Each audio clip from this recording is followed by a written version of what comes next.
Sociologia e socialismo. Em uma era de crise da civilização, as escolhas extremas se voltam ou para as funções contra-revolucionárias ou para as funções revolucionárias que o uso das ciências sociais pode assumir na história em processo.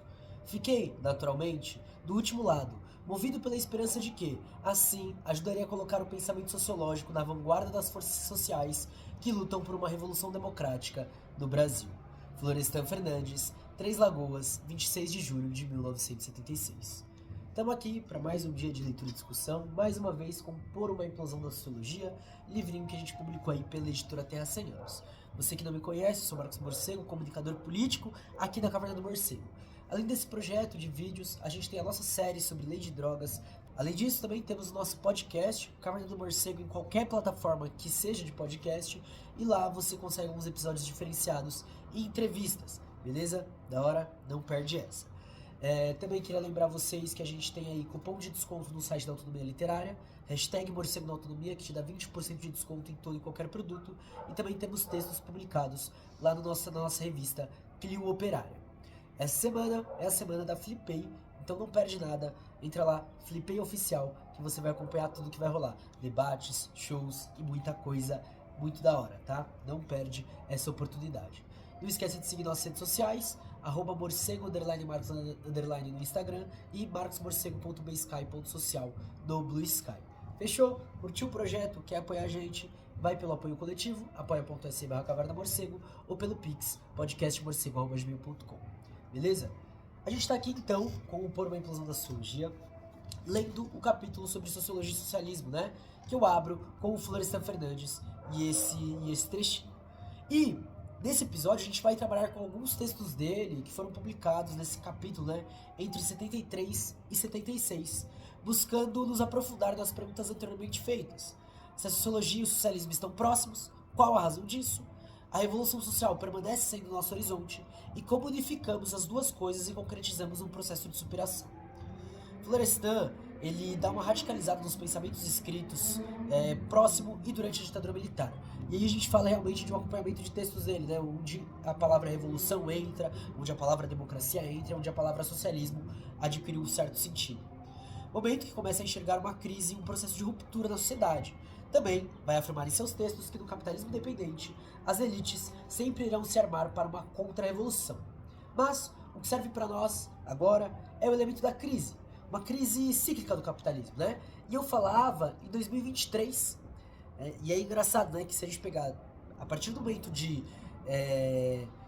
golpe em cima da Dilma para frente, esse momento de crise política esteve sempre aqui, né? Mas também uma crise do próprio capitalismo, que não acaba com ele, né? Muito pelo contrário, uma história dele instável e mais bárbaro. E aí a gente volta para a frase da Rosa Luxemburgo, né? Socialismo ou barbárie, sendo basicamente as duas únicas saídas. É um momento que também fica claro que falar em revolução democrática ou da democracia formal só faz sentido em uma ruptura com a ordem, pois ela, evidentemente, dia após dia, se propõe a nos sugar, seja tempo, dinheiro, felicidade, energia, corporeidade, um sistema que nos adoece em todos os sentidos possíveis e que incansavelmente luta para secar nosso ânimo, nossas forças e nossa alma. A postura do sistema e de suas elites dominantes recorre à tecnicidade, né? Principalmente agora na época do neoliberalismo. Ou seja, até mesmo as pessoas que são das ciências sociais só servem se não forem no sentido de inovação ou no sentido da própria ciência, mas se permanecerem no sentido de funcionárias de algo.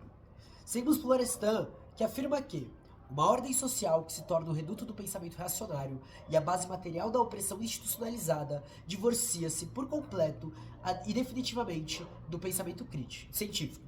Por isso, a verdadeira ciência começa, então, com a pergunta: como enfrentar e destruir da maneira mais rápida possível essa ordem social? E agora sim a gente traz ele em A Sociologia no Brasil, esse livro pela editora Voz, e vocês veem, né, o meu já tá até soltando, um livrinho de 77, bem antigo e fino, tá? Essa pergunta abre para a resposta prática mais difícil. Teoricamente, já é complicado, né? Porque aqui a gente busca enfrentar todo um sistema que é construído para oprimir e reprimir, pegando na sua totalidade, mas sem descartar que existem partes que completam esse todo que a gente pode analisar separadamente, né? Juntando o que é tático, aquilo que a gente vai fazer agora, aquilo que a gente vai conseguir unificar, ao estratégico, que é aonde a gente quer chegar com isso, qual é o nosso objetivo. Então, seguindo, o que está em jogo não é apenas o interesse pessoal do sociólogo e o destino da sua carreira como profissão.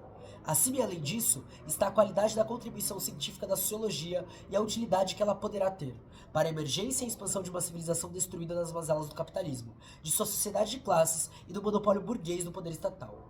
Por sua vez, parece cada dia mais claro que o sociólogo não tem outra alternativa para desobstruir seu campo de trabalho intelectual, senão o de enfrentar os riscos envolvidos por esse tipo de ruptura.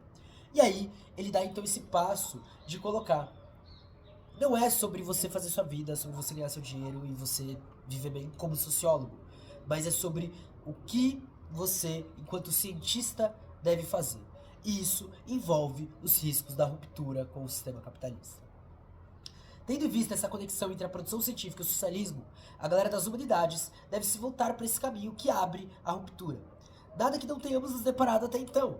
Mas é isso que possibilita que a construção de uma nova sociedade surge também com a construção de uma nova sociologia.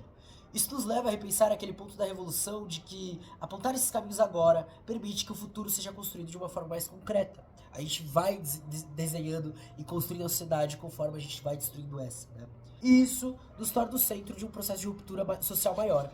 É na periferia do mundo capitalista e dos países socialistas que terá de germinar aos poucos essa nova sociologia. Essa nova sociologia é o que estamos propondo aqui, também, na verdade, não é nova.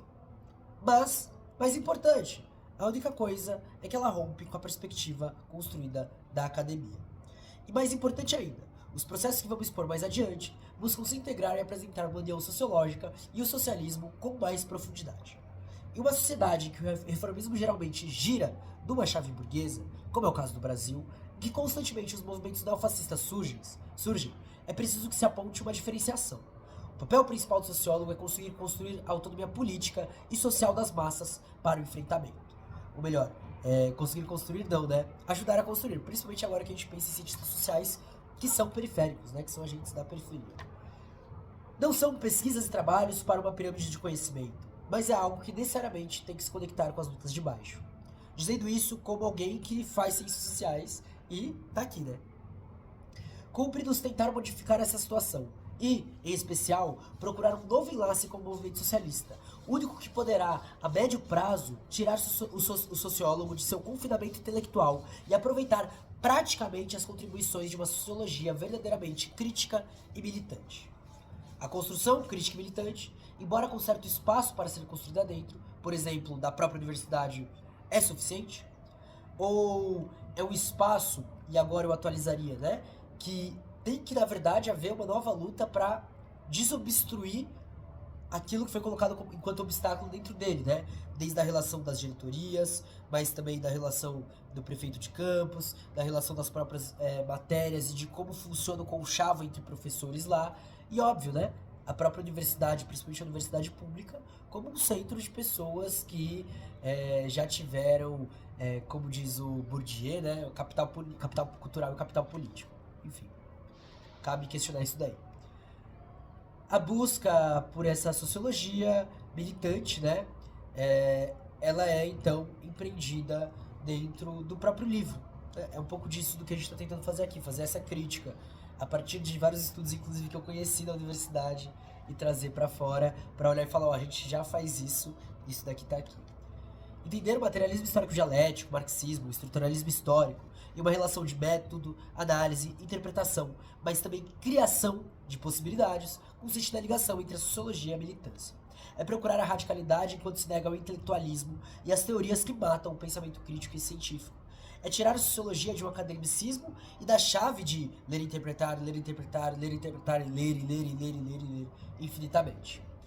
Um elemento que, infelizmente, eu não consegui trazer aqui, mas que eu gostaria muito, né, para complementar, seria a atuação do Florestan enquanto professor da Universidade de São Paulo. E isso é uma coisa interessante, né, porque ele dá o dia do sociólogo, a data de nascimento dele é a data do dia do sociólogo, mas na USP eu só li sobre a Revolução Burguesa dele, que é uma fita bem interessante, assim, né, que conhecendo os textos dele sobre sociologia, e aí você faz uma ligação com outras pessoas que às vezes aparecem, às vezes não, né? Mas tem Clóvis Moura, Lélia Gonzalez, Beatriz Nascimento, você vai ter o Abdias Nascimento, você vai ter o Jacob Goreider, agora eu tô, né, com alguns autores mais recentes, vivos e de fora, como Jaime Osório. Essas críticas, esses textos de sociologia não aparecem, né? A sociologia não lê sobre a sociologia além do Foucault, do Foucault não, perdão, além do Weber, Durkheim e Marx, meio que isso. E o Marx, eles não observam ele enquanto análise sociológica, né? Eles não destrincham como ele faz análise sociológica, pelo menos nos meus estudos. Mas ele percebeu que isso não era suficiente. Sua sociologia e seu ser sociólogo necessitavam de uma repaginada. E esse livro busca abrir alguns caminhos para ir além, né? Devido às necessidades urgentes de transformação social. Porém, isso não cabe apenas ao sociólogo, mas a inexistência de um movimento socialista criativo, forte e independente significa que qualquer esforço na direção de uma sociologia crítica gravitará no vazio.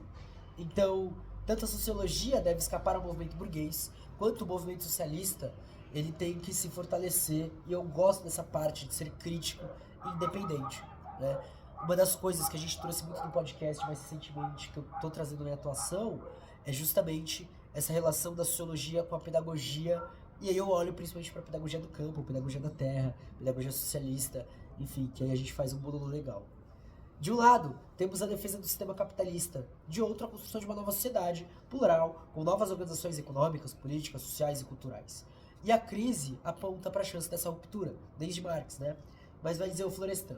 A praxis política se desdobra, portanto, engolfando o pensamento inventivo e a atividade intelectual criadora dos sociólogos, que respondem ao apelo de estudar objetivamente e de colaborar praticamente nos grandes processos de transformação revolucionária da ordem existente.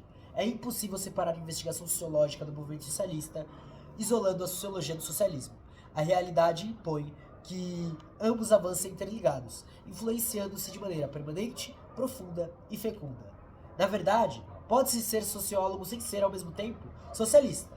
E, reciprocamente, o movimento socialista pode passar fora e acima da investigação sociológica institucionalizada. No entanto, a análise e a explicação sociológicas dos grandes processos históricos de nossa era não só tem de levar em conta as premissas teóricas, mas também as consequências práticas do socialismo.